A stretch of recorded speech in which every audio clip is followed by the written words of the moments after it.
நம்ம கணிசமான பெருவாரியான வாக்குகள வாங்குனாங்க. அதெல்லாம் கண்ண உறுத்துது.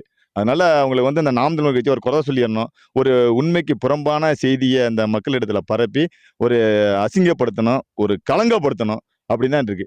இந்த நான் இந்த விஜய் கட்சி மாவட்ட செயலாளர சொன்னேன்ல, அவர்லாம் வந்து உங்க கட்சிக்கு நீங்க உண்மையா இருங்க. உங்க கட்சிக்கு உண்மையா இருங்க. இவ்வளவு நாள் தான் காசு வாங்குனீங்க. இனிமையாவது நீங்க உங்க கட்சிக்கு உண்மையா இருங்க. நான் நடிகர் விஜய்க்கு ஒண்ணே ஒண்ணு சொல்லிக்கிறேன். என்ன?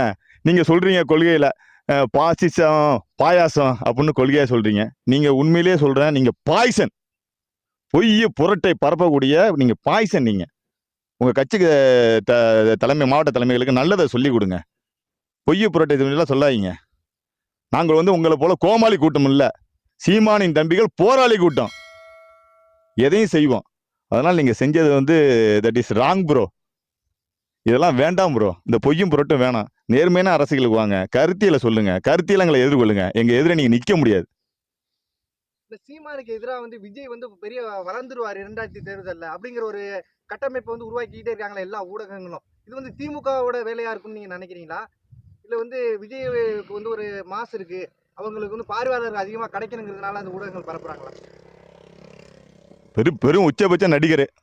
நம்ம வந்து நடிகர் வந்தா என்ன இந்த கிராமம் இங்க வந்து இப்போ அவருக்கு கீழே உள்ள நடிகர்லாம் வந்தா கூட இந்த ஊர் தாங்காது. இதான் நிலைமை. திரிஷா வந்தா இங்க 15 லட்சம் பேர் கூடாதா? சிரஞ்சீவி தெலுங்கானாவில் கட்சி ஆரம்பிச்சாரு, கிட்டத்தட்ட 25 லட்சம் பேர்னாங்க. விஜயகாந்த் ஐயா கட்சி ஆரம்பிச்சாங்க, கிட்டத்தட்ட 10 லட்சத்துக்கு மேற்பட்டவங்க. கமலஹாசன் கோயம்புத்தூர்ல கட்சி ஆரம்பிச்சாரு, கூடாத கூட்டமா?